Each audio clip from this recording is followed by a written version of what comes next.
podcast brought to you by Deli. Deli is a food platform from the team behind Depop that sells the best independent food and drink products that other shops don't really know about. So head to www.deli.market and discover the thousands of creative products dropping daily and use the code GOTODELI with a double L for 25% off everything from us. But more importantly, today we're joined by an absolute hero, one of the most respected chefs in the world, who's currently executive chef at the Ritz, overseeing all their restaurants, including winning their first Michelin Star back in 2017. The wonderful John Williams, MBE, but not just MBE, CMA, which you received from the French government, the first British chef in history to receive such an honour. Now, talk us through what a CMA is, and more importantly, what was the party like? Good food? Yeah, it was at the French Embassy. It was a good few years ago, and a lot to do with a man called Michel Bourdin, who was a real mentor to me and who helped to start the Royal Academy of Culinary Arts. And great chap, and he always actually pushed me to follow in his style of cooking, and he's a great Escoffier man himself. Oh, really? So, of course, you know, when I was told, oh, you know, you're going to be awarded this, I didn't really understand what it was. But it was from the agriculture. So what does CMA stand for? It's, oh, God, you've caught me off. No, don't. I'll get it in a minute. Yeah. But what does it sort of mean? Basically the, just a minute, I've got to think of that. Come back to it after. We'll talk about that one. But it is very much from the French government. It's from the agriculture. And basically, it's like an MBE, right? Okay, of sorts, but it is very much for. I got that for actually cooking French food, right, and helping deliver French food in England, and that was part of it. And obviously, following in the steps of French chefs, and that was because I've been trained by French chefs. Too many British chefs today forget where they learnt. Yeah. Because anybody that was my age, if you weren't cooking with a French chef, you weren't learning. No. Really, yeah. No cooking. And that's not being disrespectful to any other nation, including our own. But they were the best at that time. Yeah, so when you got into a formal training Yeah. environment, it was the kind of French canon that you were being 100%. walked through or taught, yeah. 100%, yeah. And that's what I loved. Adam Barrett learnt that from a man from sort of, not France, but from South Shields, but an honorary Frenchman in many ways, in yourself. But people come to the Ritz for classical French cuisine. They come for an experience for theatre. We really want to jump into all of that in a second. But how do you sort of balance the ever-changing palettes of like a, you know, modern kind of, you know, high-end fatty demographic with the classical French cuisine you were just talking about there? Great question. Yeah. Because it's something that's very powerful to me. I think I've got to go back right to the very start of when I arrived in the Ritz. We have one of the most beautiful dining rooms in the country. Very, you know, of its time. Yeah. And very much, you know, Marie Antoinette style. And it is a beautiful dining room. And that sets the stage for everything. And I was taken into the restaurant for lunch with the then general manager. And there's a couple of dishes came out. There were Staub cooking pots. It's an Alsace cooking pot. They're quite cast iron. Dark grey, almost black, with brass finishes. Very rustic.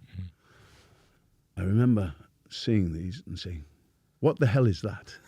What's that doing in here? Yeah. You know, it was so out of kilter. And on top of that, you know, you start and look around, and there was one or two things which just didn't fit inside the room. And that room is so powerful. Let me say one thing. It sets the stage, and I'll say that again, but it sets the stage for everything, and everything must follow. If you take something away and you add something that's out of kilter, it goes poof, and it doesn't work. Yeah. So very early on, I was very quick to actually say, look, it's silver, it's the finest china, it's the finest glassware, mix it together, make sure they hit the table. Now, this was the hard bit. We must modernize. How do we modernize? Yeah. And that is actually very, very crucial, because we have a room which is actually staying in style. So the first thing was, yes, change the china and upgrade the china into a different style, but must actually fit. Mm. And I've been using a coque china for over 16 years, 17 years. I saw it in the south of France, and that was it. But it fitted our food, it fitted everything in the room, and that was the most important first part of the jigsaw. Everything else started to flow. As far as the food is concerned, and that's the very, very important factor. Here I am, a very classic cook in every sense of the word, cooking from recipes from Escoffier. Yes, everything has to evolve. If classic cooking doesn't evolve, it's dead. Yeah. But it can still be classic. Yeah. It's how we actually push that forward. If you look at when I started even, you cannot cook the same way or the same foods that we were cooking 50 years ago. We would take 2 litres of cream, reduce it down with a reduction and say, voila, the sauce. Yeah, you take a few spoons of that. That is very, very ultra rich. Yeah, yeah. Now what do? We pump it with air Yeah. and make something so much lighter. But it's all about just taking the food and evolving it. Would Escoffier have approved of that, like, development? Escoffier was he king someone at that. Yeah, right. Yeah, okay. So like That's it's very exactly much what in he his was. tradition anyway. Yeah, of course. Yeah. He was pushing forward all the time. Yeah. And that's what cooking is about. You cannot actually go backwards. Yeah. You have to go forwards. You have to think for the customer of what they can eat. And if something is too rich, you're not going to sell it. No. And it's not going to work. If you look at some of the dishes that don't really appear, a civet de lièvre, which is jugged hare, Oh, right, basically. Cooked in blood. In You don't blood, see is it, that do right? you? Yeah. No. It's because it's a very rich dish, and you've got to change that. Yeah. If you go to the same kind of dish à la Royale in Paris, they're really singing with this dish, and every year it comes out, and people are saying, "No, this is my civet de lièvre à la Royale." But in England, you have to actually look at what people will actually take Yeah.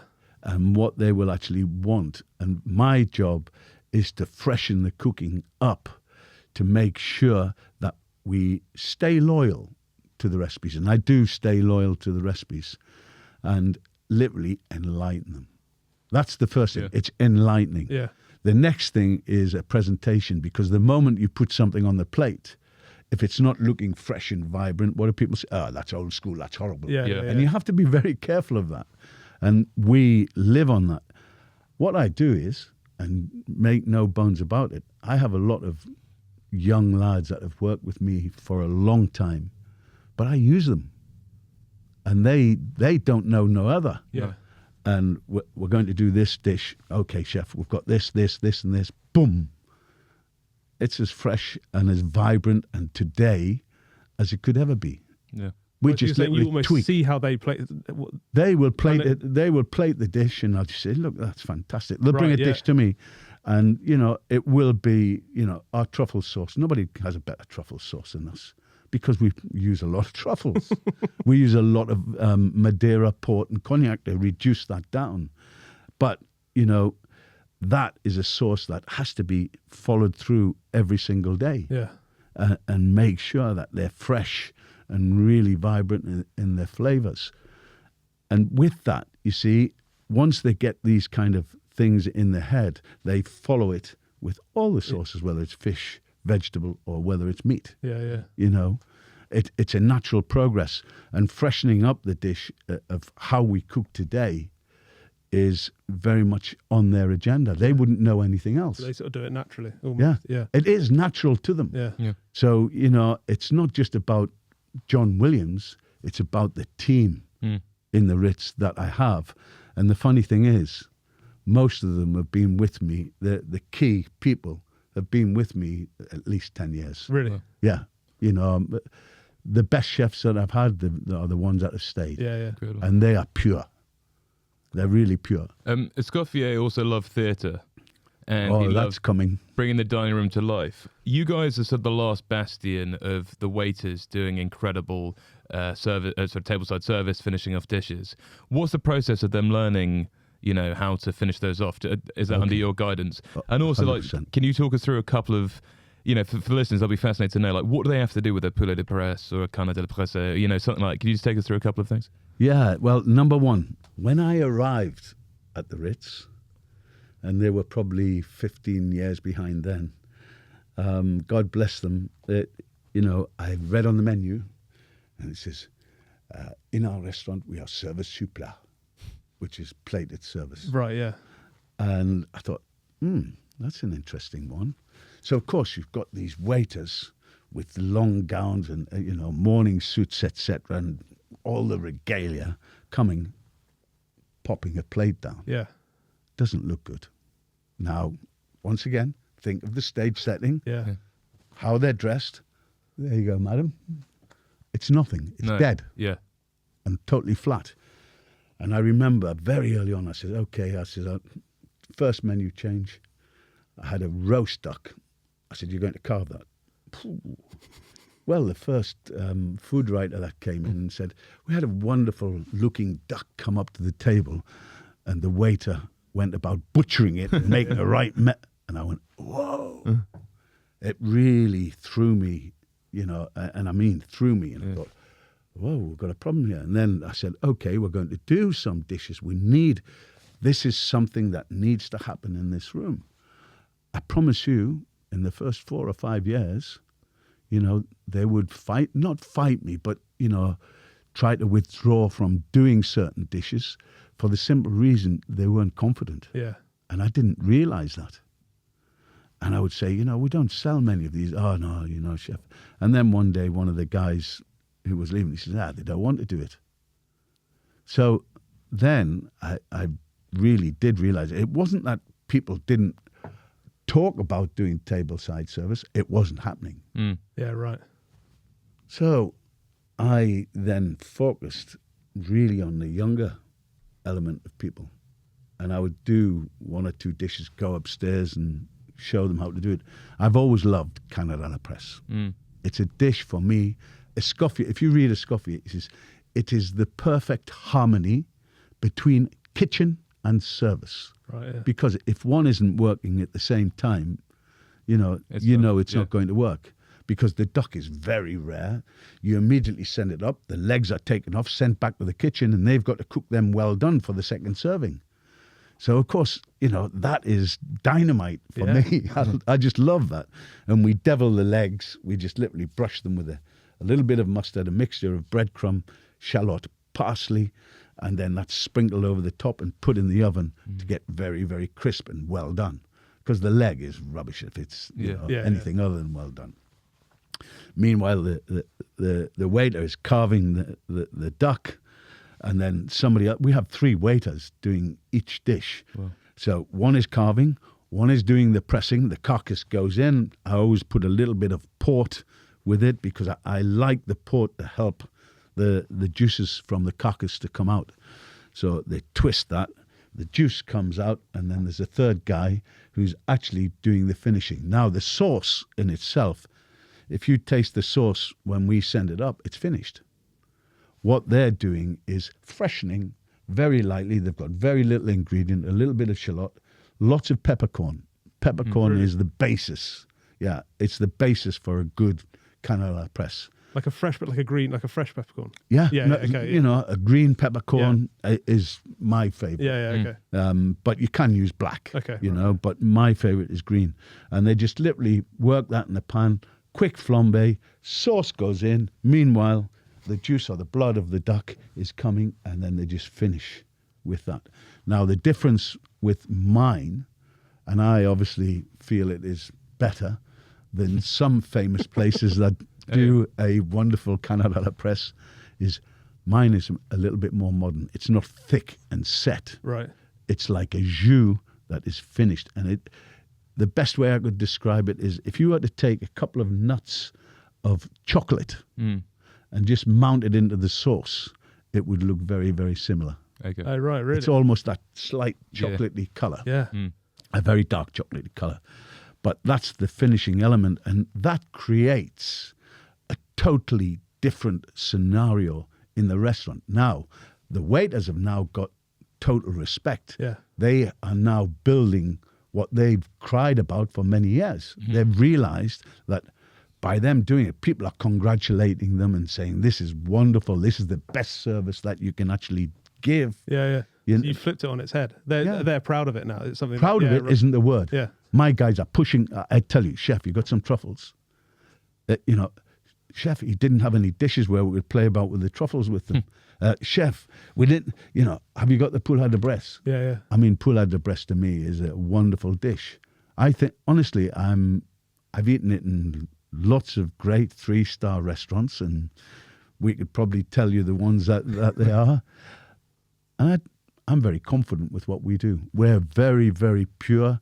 We get our chicken, we do the demi-deuil with the truffle underneath the skin, truss it back up, and of course it's steamed in the bladder. And then the sauce is basically just, I use a little bit of white wine, shallot, lots of mushroom. Mushroom is quite key. Total reduction, and then the chicken stock goes on that. This has got to be done way in advance. Yeah. And then total reduction of the stock, and then we just put a little bit of cream. And that's just brought together, kept right until the end. Then I finish with a hint of Van Jeune, and that's my personal touch to that particular dish, because it does go so well with it. And then once we've done that, to finish the sauce, I just take a little bit of a whipped cream. Ooh. And it just finished in there, and it just froths and lightens the sauce up, so it's not too rich. And then that is actually taken. Obviously, they cut open the bladder. The chicken is sitting there so proud, and demi-deuil is half mourning. Yeah, that's what the truffle aspect is. And they just take the legs off. We have to send the legs back again, because the way that we cook is to concentrate on the breast, get the breast cooked to our liking, and then the legs have to come back. And I've actually changed that not long ago, where we're not poaching the legs. We then send the legs back and brown them. Right. So they're a little bit more golden. And then they cut the leg and the thigh and then serve that, and the same sauce is then served on a second serving again. So you have 2 sittings, essentially? Yeah. Right. Yeah. 2 servings. Yeah, 2 servings. Sorry, yeah. So even when you feel you've nailed something, you're still wanting to kind of see how you can improve it, a little tweak. You've got to. Yeah, right, yeah. Cooking never stands still. Yeah. The moment that you actually stand still, let me tell you, you're finished. Yeah. And that's without doubt. I actually will look for something all the time, whether you go dining and something inspires you. My cooks inspire me more than anything. Mm-hmm. Really? Oh, yeah. I've got people who are genuinely, they come to me and they say, we've got this dish, chef. So they're trying stuff as well. They're kind All of the developing time. stuff. Yeah, right. They're the pushing time. you almost a little bit. They're not pushing me, but that's what I've waited for 40 years. I've been in the industry 50 years. I've waited, let's say, I've been an executive chef for just 35 years. Yeah. And in that time, it's very, very difficult to get people not just to work for you, to work with you, and to bring that on to you. It's very powerful. Yeah. Because then there's a unity and a desire to create. That's when you know the food is going to be good. Yeah. Because they're continuously doing it, and they will challenge every area. Those chefs obviously incredible, but are you worried about a younger generation of chefs coming through who haven't been taught the classic sort of mother sauces, techniques? Do you see people It's an interesting one. Yeah. It's an interesting chat. It depends where you are. I think there will always be great cooks. And the one thing, rest assured, the greatest restaurants, the greatest cooks understand about cooking, and it's classic cooking. You learn from the past, but you move forward in your time. You know what I mean? Yeah. And I think that's crucial. And good food is good food. There's only 2 types of food in my book. Yeah. There's good food and there's bad food. And good food will always rise to the top. And that will be done.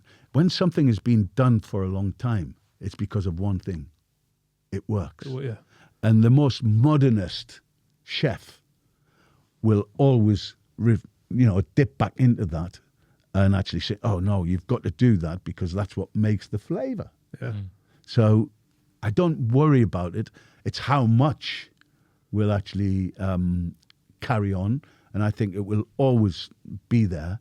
But the problem that you have, or the worry that I have, is people, they don't really know how to cook. They don't know how to manage. And already they're saying, oh, well, I'm chef. And, somebody puts his name in lights or her name in lights. And they haven't had the training and the development. And how long would you say that it takes to train a cook? When you've been a chef, Money? I was never trained as a chef, though. I don't know. I mean, 10 years? Yeah, minimum. I don't know. Like, I would say minimum 10 years. And they have to do their craft, but they don't. In so many places, they don't do it now. No. Because as soon as you've actually accomplished a section and you might do it well, they might move you to another one. You do that one. Okay, that's good. Before long, oh, he's a chef de partie. Yeah. And then you say, okay, manage that section. And whether there's 4 or 5 people or something, they don't know how to manage. Clear, yeah. So you've got to actually keep them concentrating on cooking and teach them how to manage, rather than just say, okay, you're next. But we're pushed into that with the modern day society of, I want it now. Yeah. What's fascinating, like listening to you talk, people would fetishize the Japanese style of cooking, like where people, to become a sushi master, you have to work for 20 years. Yeah. And those same people who've watched Hero Dreams of Sushi or one of these documentaries would find almost what you're saying like a bit, they'd be like, well, yeah, but the food that I know, I don't need to train for 20 years before I can become a chef in it. But would it be bettered? I mean, yeah. But they would fetishize the Japanese thing. Yeah. And it's almost like they can't, I guess Japanese food has become trendy over the years, and that old French style. Well, a lot of... They might not see it as so trendy now, but... There's very few people in this country can actually take Japanese ingredients and dishes and make them with, as an accomplished chef. Yeah, 100%. There's only one I can think of, and he's a Geordie. And he's a big lad. What is it about Geordies and... The hard lads. Yeah. It's hard living. Yeah. And at the end of the day, it's quite important, actually. Cooking is a hard-working job. Yeah. Where you have to really... People don't really understand the amount of work it takes to get from A to B and B to C because of preparation. They see something on TV, there's no work whatsoever. It's bum, bum, bum, bum, bum, bum, bum. There's probably, 15 hours work gone in before to get them with those trays ready. Yeah. So that's an important factor of how one operates. For me, it's all about actually working hard. If you can't work hard, you're never going to sustain this job. I think you have to be very well disciplined because otherwise you'll have different standards. So discipline is very, very important. I think the other thing is working under pressure of time. It's very, very difficult. Yeah. I don't think there's anything worse than, you've got a full restaurant, you've got other things going on within the kitchens and everything, and you're hitting deadline after deadline after deadline in a compressed time. Yeah. And what happens when you miss it? Somebody's complaining. So, you're really up for it all the time. So you've got to be very careful in how you manage your business. At the end of the day, we have to make money. So you have to have enough business coming in to make sure the business is sustainable. Yeah. And then, of course, you have to cost everything and make sure things are fitting in place and you're doing the right things by the customer and by the ownerships. Yeah. Because that's when it becomes a great business. When you're pleasing the guest, and that is probably one of the most important things.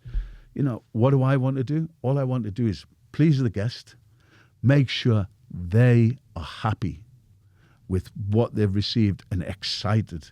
Not just saying, oh, yes, this is a very nice, but I want to see excitement come from them as well to say, yeah, but that was bloody good. Yeah. That was really good. And that's what gets me. You see, freedom as a chef is when you have your customers really going to town and saying, this is what I've wanted. Yeah, magical. Yeah, magical. Yeah. Lovely. You have the other side where you have to manage your business to make sure that it's there the next day Yeah. and making sure that the profitability is there. The other thing is value for money. Value for money, we can charge thousands as long as the customer that has paid for that says, I paid that, but buy it was worth it. Yeah. When you have those things, you suddenly work with a different freedom. Yeah, it's interesting. Because some people would level at the Ritz and be, it's all right for you because you can sort of charge what you want because you're clientele. That's not true. But it's not true. Yeah, exactly. Yeah. Yes. Everyone's got to provide value no matter where you sit 100%. on that kind of... 100%. Yeah. Do you know, after lockdown, everybody was saying, we have to change our menus. We have to do this. We have to do that. I said, no. I said, our ingredients are everything what we are to the Ritz. That's the other thing. The ingredient has to fit with that dining room. Yeah. I pay a lot of money for one piece of langoustine. One piece. I can pay £9 for one if the size is big. Yeah. You give 3 of them on a plate and people, that's before you've done anything. Yeah. And people suddenly say, that's an extra. But I'll also see people that are charging 40 odd pound for something that doesn't have the same kind of value in. That might be £6 or £7. Yeah. But you've obviously got the Michelin Star restaurant there. You've got a couple of other places, bars, room service, which we're going to touch on as well. But afternoon tea seems to be one of the most competitive sort of medians in high-end London hotels. Some try and change, modernize, do crazy like themed Polar Express things. But honestly, where do you stand on like staying classical? Because I'm guessing when they go to the Ritz, they want the piano in the background, they want lovely champagne, they want a proper afternoon tea service. How important is that to the business as well? And what's your favourite item in the afternoon tea? Yeah. It's one of our biggest parts of the business there is in the hotel. Really? What, in terms of revenue? Oh, yeah. Really? This is so important.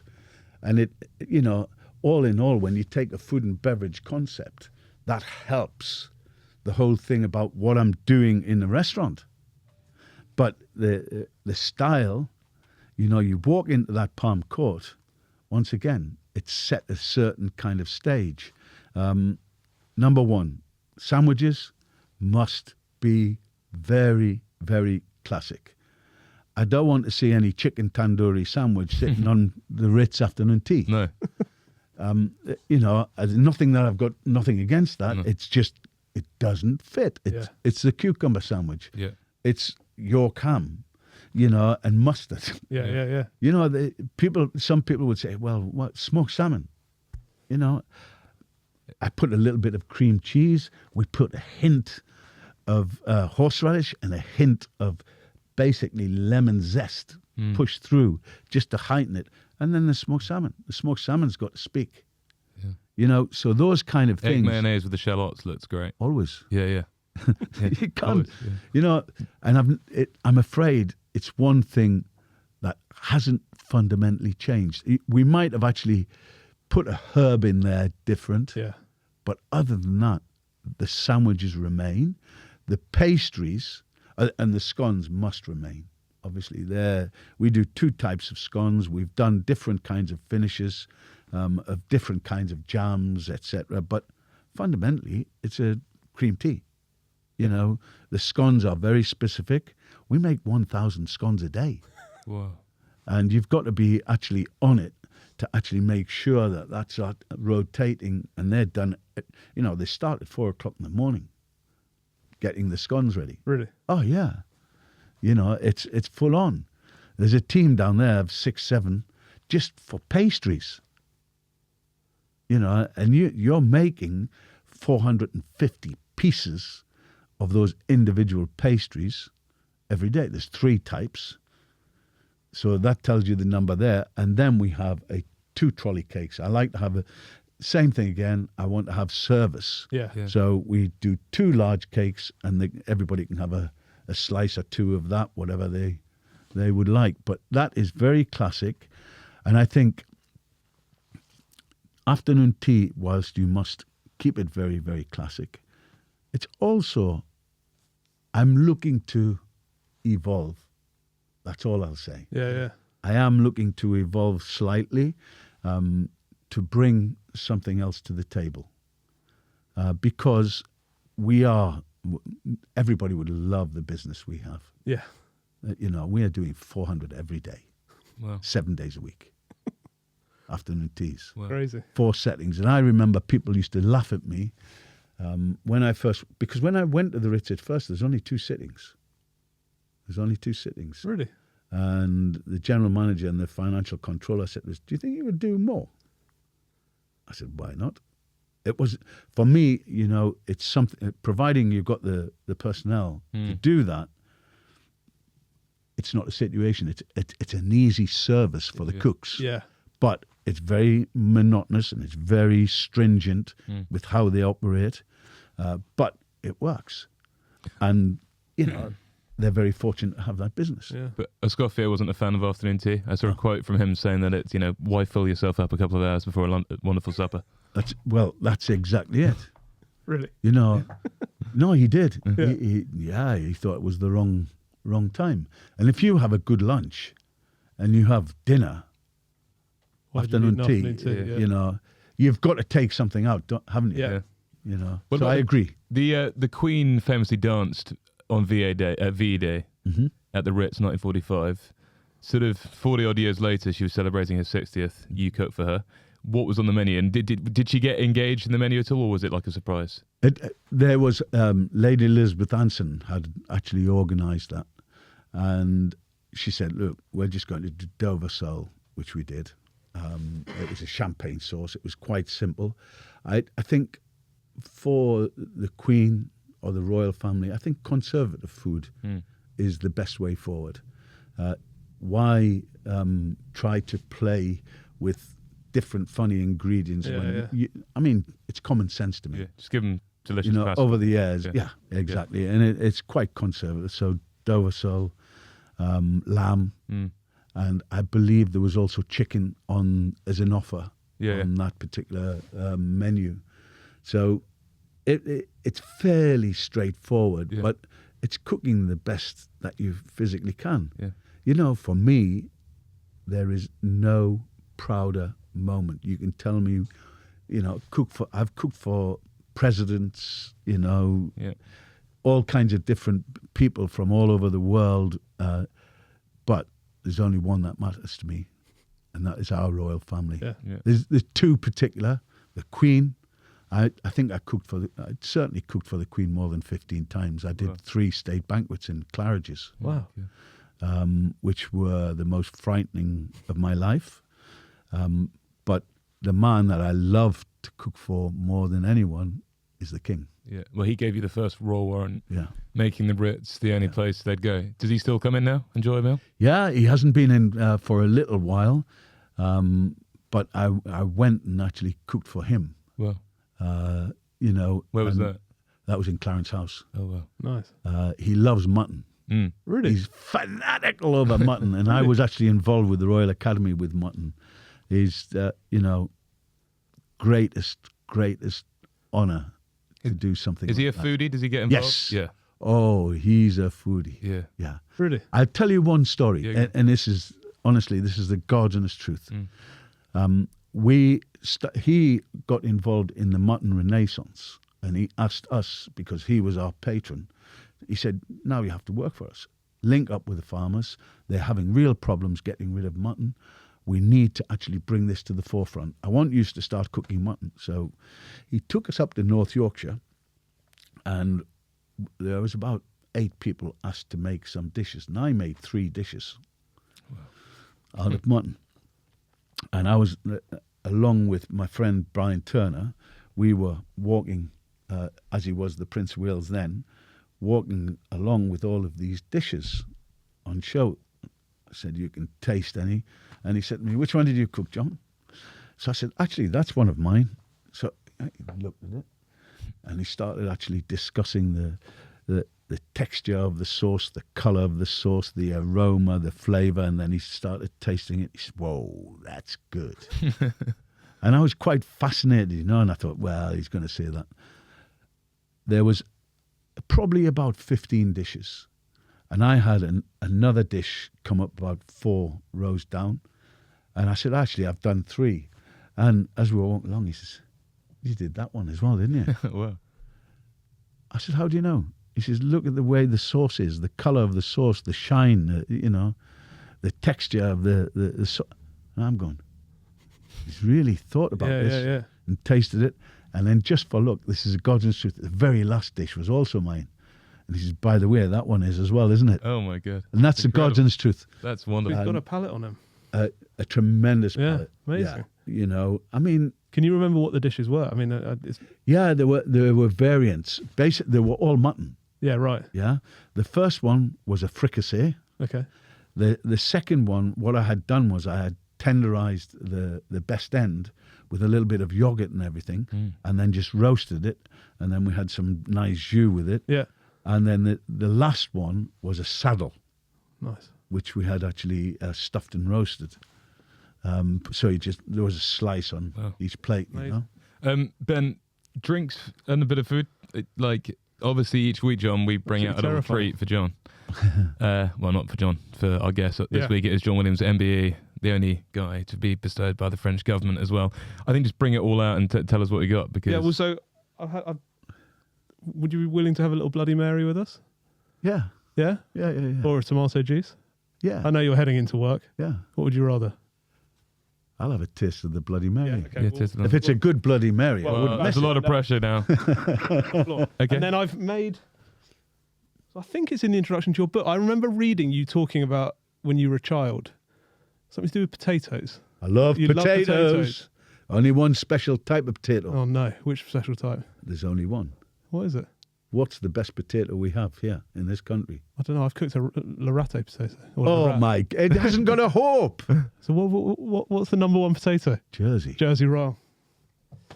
No one's Ben, just get out of it. You've shamed yourself in front of John. And then a little... I think this is you. Your mum used to make plate pies. That's it. Yeah?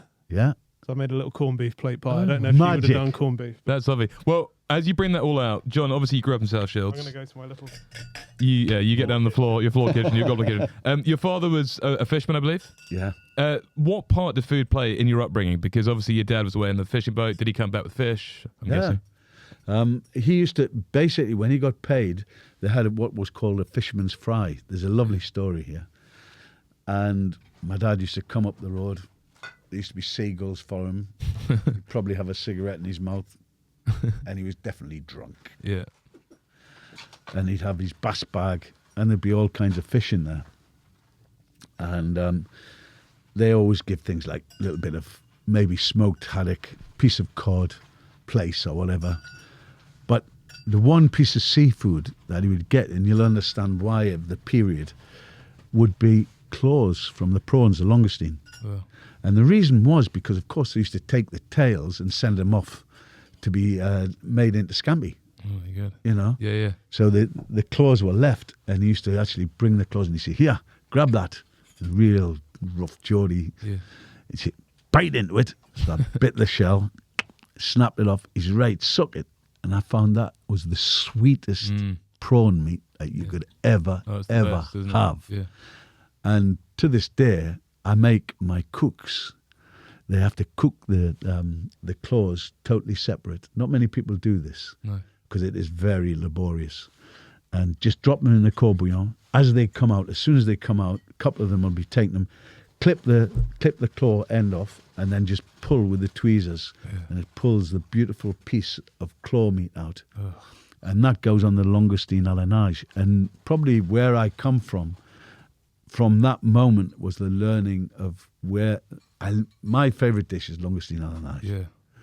And it's about letting the prawn speak and just making this light sauce that will actually enhance it.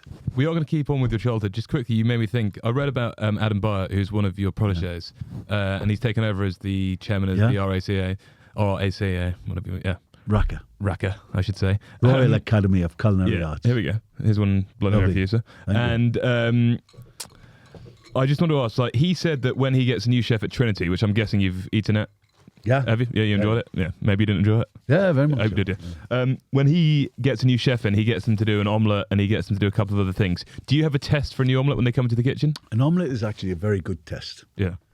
I would say, I'm going to say There's a bit of Tabasco. 75% of the chefs can't make an omelette. So it is a very, Really? very good test, yeah.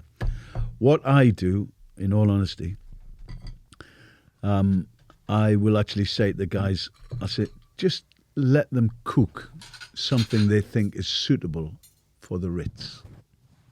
And you'll be amazed what you get. Can you give us the best and the worst? It's not the ingredients that would actually give you the answer there, really, because people have used some very, very expensive ingredients but just made a mess. They've got no palate. If I give you our stocks and sauce and say, okay, just finish it, and they make a mess of it, you have to work very hard to make that mess. And you see that very quick. And I'm very easy because I want people to come from strength and show me what they can do. It's a tough thing. There's Oh, another lovely, one. thank you. Oh, you got the thought there, sir. It's a very, very tough thing. I always feel like you have to try that, John. But I will. For the podcast, it's not to produce a bit of food. I promise you, I'm going to try it because it's a long time since I've had a plate pie. This one's from the only person I ever used to speak to about plate pies, and he understood them, was Brian Turner. Really? Wherever we used to go, he'd often say, "Should we have some fish and chips? See what it's really like." Did you know each other growing up, or it was just from within the industry? I've known Brian. It's probably 35, 40 years. Really? Yeah. Amazing.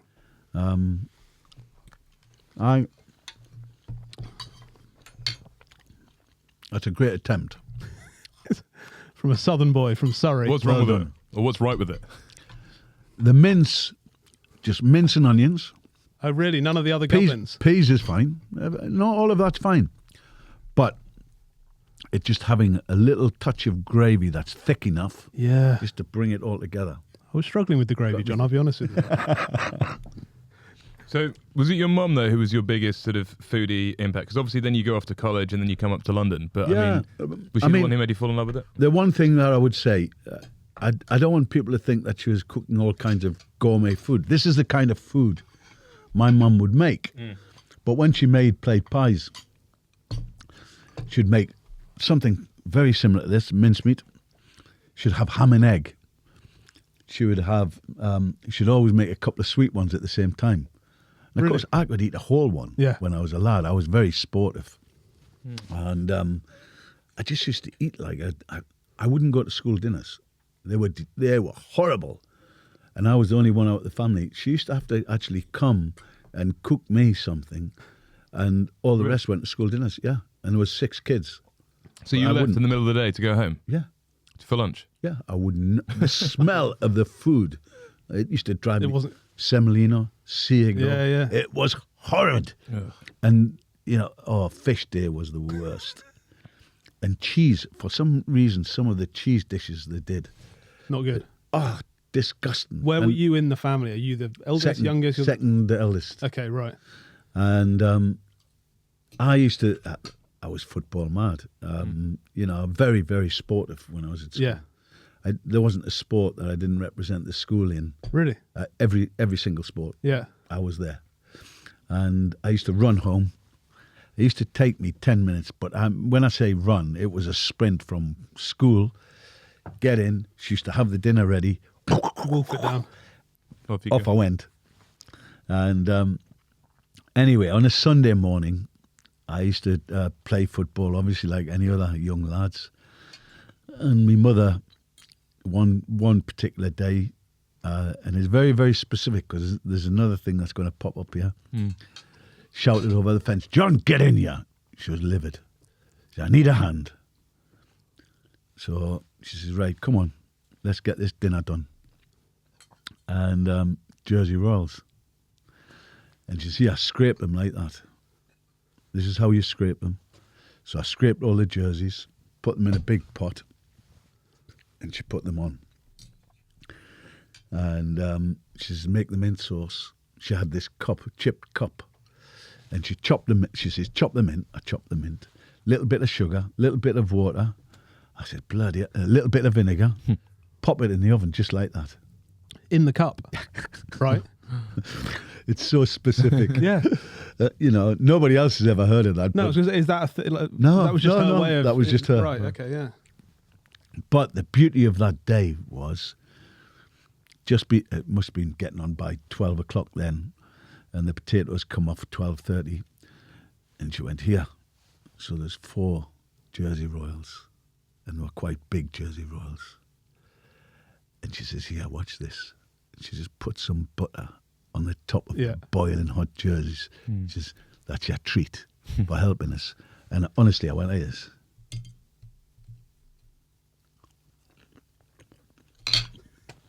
Done.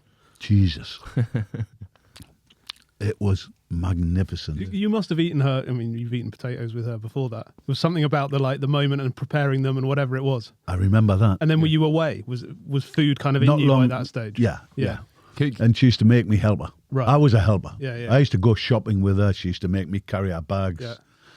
Everything. I was, she knew I was that. I don't know. She just made me. Yeah. And I would say, okay, Mum. Yeah. John, can I ask? Because obviously you said your dad enjoyed a drink after, work or during work, whatever. But obviously cooking back then wasn't as a macho industry as it was maybe 80s, 90s when That's an interesting one as well. Yeah, huge male chefs and stuff. So was your dad a bit, like in Billy Elliot when he starts doing ballet? Was it almost like that? Did you have to try and prove to your dad that it was? It's an interesting one. At school, there was a thing, it was called a link course. And what happened was, I said, I want to be a chef. And the careers officer said, as it happens, there is a college link course where there is a professional chef going to teach chefs. You go 1 day per week. So for the last 2 years at school, I was actually going 1 day per week to the college to learn proper cooking. Right. And even he took a shine to me and he says, you really like this, don't you? I said, this is where it is, isn't it? Yeah. I was always hungry, a hungry lad and wanting to eat. And even then, I knew what I wanted to do. The funny thing was, there were 5 lads from the year all followed me to do that. Wow. And I'll always remember, going back to your real question, my dad came back, he had a good drink, and he was with his skipper. And there was somebody else that was there with him, they were all trawlermen and that.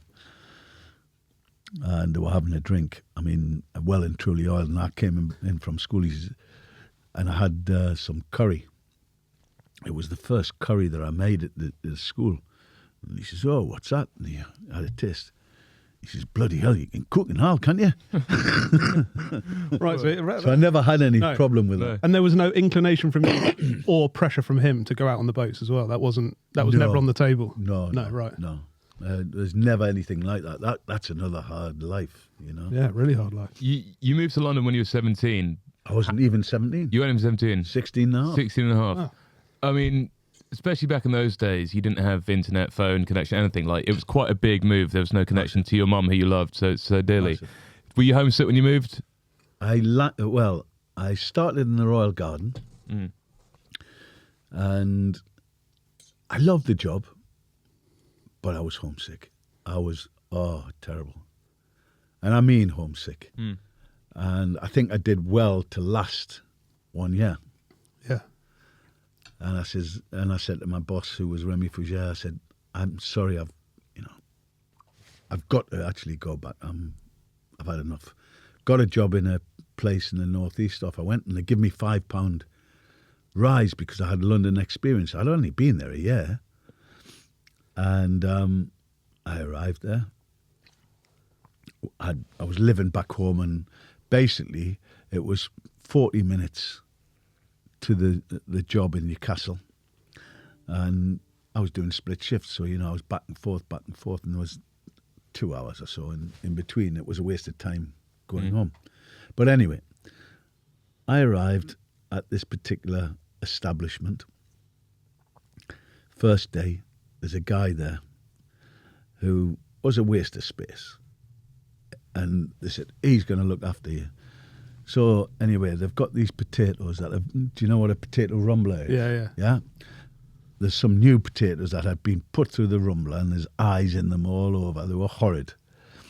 And he says, give us a hand with this. It was about, I'm going to say 5 to 12 o'clock. We are talking 100 portions of new potatoes. Big pot. And he says, give us a hand. Puts them up on the stove. And 5 minutes later, I'm going to say it's 12 o'clock. The restaurant opened at 12:30 or whatever. At 12 o'clock it opened, sorry.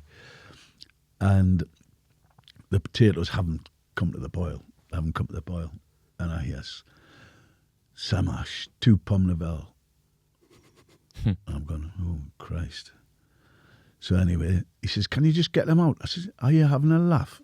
And then he says, oh, can we just put them on there was 2 bricks they had on the back of the stove. Can we just put them up on there? I said, hey, this, you can imagine, this is the first 2 hours or something that I've been there. I said, hey, they're bloody raw, man. You can't use them. He says, yeah, but they'll be cooked at 2 o'clock though, won't they? And I went, and I can still remember the smell, which I didn't like. The chefs all had cloth hats then. We're talking 1976 or so. And all had the long hair had the hats on, but where the fingerprints, you know what I mean? And I used to, this is doing my buns. Yeah. So how long did you sort of 3 shifts? And they says, oh, we like you. I said, no. I'm not so sure about you, I'm afraid. I went home and I said to my mum, I said, Ma, I've wrapped in. She said, what? I said, yeah, and I'm going back to London. She said, you're joking. I said, I've learned a real lesson here. Yeah. That moment, I picked the phone up, got on to Mr. Fougere, Remy Fougere. I said, Chef, I've made the biggest mistake of my life. He says, see you Monday. Well, I was there. It was a week's holiday. yeah. Well, then you went back to London. You obviously became one of the youngest ever executive sous chefs at Claridge's, and then went back and ran Claridge's. Had a most incredible career.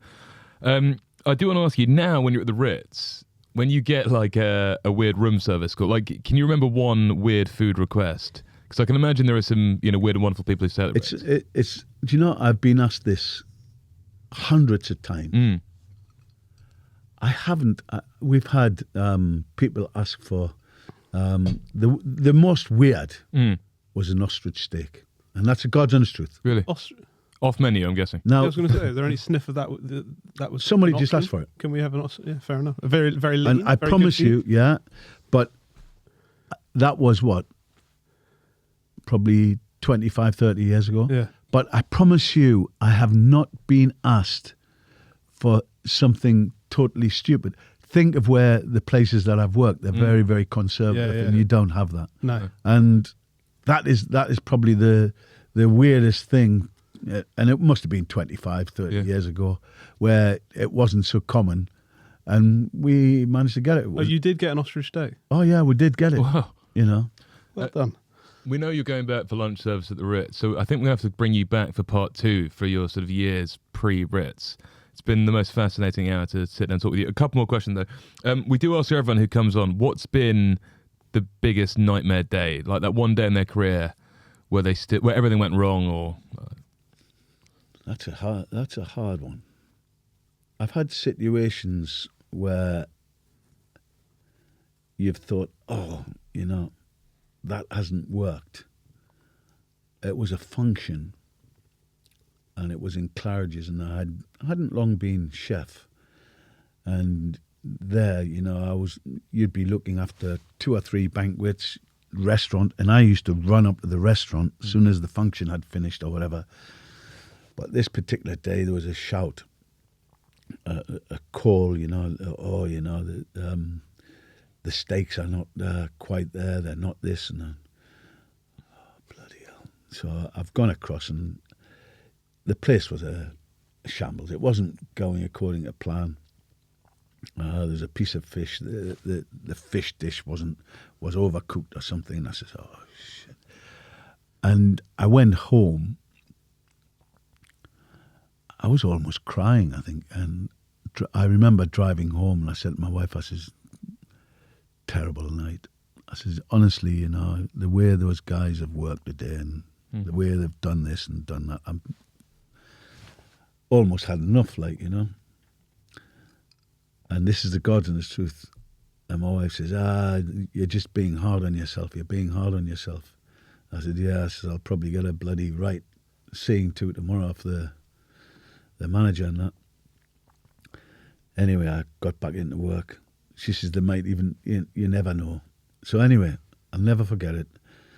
10 o'clock, there was some kind of meeting, and somebody came back and says, Chef, the person that was organising the dinner last night wanted to see you, but you had gone home. Somebody says you were upset. I said, you know, I was just about to go in, and she says, oh, well, they just want you to know it was one of the best dinners they've had in their lives. Oh, my goodness. Really? Really? But trust me, it wasn't. It wasn't. No, it's not just you being a perfectionist. It Yeah. wasn't the best in it. Yeah. You said earlier you use more truffles than anyone in the country. I know you love them. If you were given one type of truffle, what would it be, and what would you Cuba make? Melanosporum. And what would you make with it? Probably now it would be a choice of two things. It might be a truffle menu, actually. We have a savoury custard, which we just put truffle and truffle sauce on top and served with a gougere on the side. That would definitely be in there. Probably poulet de Bresse en vesi with the truffle underneath the skin. And might even make, for my dear friend, if we were going to go for the 3-course meal, I would finish that one off with a truffle creme brulee in honour of Michel Baudin. It was brilliant. Really? Oh, It's not something I do no. at the moment, but he used to make that, and it was special. A sweet creme brulee. Yeah, creme brulee. or Truffle truffle. just all over the top. Yeah. It's there's a few other things in it, you know, a little marinade. He was the one that taught me about marinating the truffles and then making a cuisine of truffle and then actually utilise them in different ways. Amazing. Well, that's quite a bougie go-to thing to get out on. Ben, we should say, have you bought a deli bag for John? I have bought a bag. So we're going to finish off the way we always do, which is a game of Deli Steady Cook. So we're just going to show you a couple of things in here, and you say what dish you'd make. Is that right? Ooh. So Ben, just take us through what's in I the bag, and then we're done. These are probably not things that are in your store cupboard. Some northern pasta. Northern pasta. Well, I'd have to make a northern pasta dish, wouldn't I? You will. And that would only be with cheese and tomato. Is that right? Yeah. You got, Maybe a bit of ham. you got a couple of tins, one of sardines and one of some very, very fine. Oh, well, do you know these tins? They're beautiful. In little things, very aren't old classical hotels, they? Yeah. they used to use the tin sardine on the hors d'oeuvre tray, but they had silver dishes that they fitted in perfectly and Really? rolled them back. And a sardine, my dad wouldn't muck about with it any other way. He might have a couple of sliced tomato or a bit of boiled egg on the side, but Yeah. he just eats them in Straight one in. go. Yeah. Yeah. I wouldn't muck about with them. No, okay. Well, there you go. You can leave those. This is the greatest harissa I've ever tried. Lemiri Harissa, well, that would only be for barbecue for me. Okay, really? And I would. Onto meats, onto... Yeah. It's going to be hard to barbecue the pasta. We're doing a Oh, northern is it all pasta. going together? It doesn't have to. Oh No, my you know, you can do goodness! something. I thought though each one was individual. And then Oh, you've got a keep beautiful going. little Bloody Mary to take Bloody away. Mary. It's Yeah. nicer than the one I've made for you, I can guarantee you that. Okay. Oh no, we've got the bloody. No, it's so simple. Now you've made the dish, haven't you? Bringing all that out. you just mix these all together with a bit of your harissa, seasoned up with the harissa. Cook it down with your Bloody Mary. Bloody Mary sauce. Mix it with your pasta. Roll it around. Make sure you cook the things together as well. Yeah. So you've got a sort of a Really Bloody Mary, use. harissa, sardine, and 100%. pasta. That sounds incredible. Well, I there would you go. look for a little bit of coriander and a You little can bring bit other more. things. Yeah. Well, listen, that's for you to take away. You can give it to one of your chefs. I or will do. Take it home, whatever you Very kind. John, you've been absolutely fantastic. We need to get you in for part 2 to really jump into all those other years. You've been the most wonderful guest. We are going to finish off. I know you've just given us the most bougie 3-course truffle dish, but what would be your last 3 courses? And, you know, well, we call it the go-to 3 courses, just so we don't get sued. but 3 that's what it is. courses. I would definitely start with langoustine because langoustine is my favourite seafood. and it would be langoustine à la nage. It's a very classic French dish, but we just modernise it ourselves. Very delicate. The langoustine are delicately cooked, and it lets the langoustine sing. Main course, it could be it would very much determine on the time of year. Say now, sort of, where are we? Summer. Summer. Or what's your favourite time of year to eat? Yeah. Probably autumn. Okay. So let's go autumn. I tell you what, just as we're talking now, we're very close to grouse, aren't we? Yeah, right. So, yeah. It would definitely be grouse or woodcock. Nice. And I'm literally, woodcock would be à la fine champagne, which is a very classic thing. It's roasted whole, entier, and then you take the innards out once it's just been cooked. They're only cooked for about 10 minutes. And then pass through a sieve, mixed with foie gras. And then obviously the sauce is made with a very fine Armagnac. Reduced down truffle, I'm afraid, because I like a little bit of truffle, just to give it a little bit of perfume.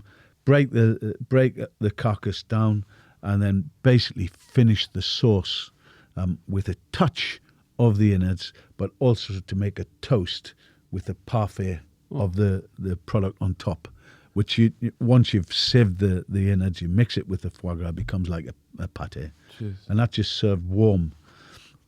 And the sauce has got to be quite aromatic. But that would certainly be one. Wow. Other than that, I would actually say to you, grouse, but quite simply cooked, and maybe with a few blackberries, a little bit of walnut type of thing, and just a very light jus, and never muck about by actually trying to make flavours on grouse. Let the grouse sing. It's a very particular aroma. And cooked medium, never rare. Never. I get Yeah, very really upset right, with people that don't understand that. The taste changes. Yeah. And it's much better when it's medium. Pink, English pink as well. It's like lamb, you know. Yeah. You've got to cook these things bloody right. And for me, if you cook them under, it's not quite there. No. And then dessert. Dessert is a very, very tough one. I eat them all. And it would definitely be something with vanilla. I think if you are really pushing me, I love meringue. Yeah. I love a vanilla chantilly. So with some beautiful fruit, that would be very simple to me. Other than that, it could be a souffle. But if it was a souffle, it would be souffle Grand Marnier everywhere, because it's the best souffle in the world, other than our chocolate souffle, which is probably the best chocolate souffle there is in the country. But Grand Marnier is the one thing that is flavoursome in a souffle, and it works so well. And you've got to remember, it was Ritz that gave the name Grand Marnier. Really? He says you can't just call it Marnier. It's so good, you have to be Grand Marnier. And they went with And that's a true story. That's great. Wow. Yeah. Well, you're too good just to be a chef. You're the Grand Chef. John Williams, thank you so much for coming in and sharing us your go-tos and also just your wonderful life story. It's been really, really fascinating to hear. Thank you so much. Guys, we'll be back again next week. That was the wonderful John Williams, MBE. And until then, just leave us a wonderful rating, some comments. Check out Deli, use that code, and we'll see you all again soon.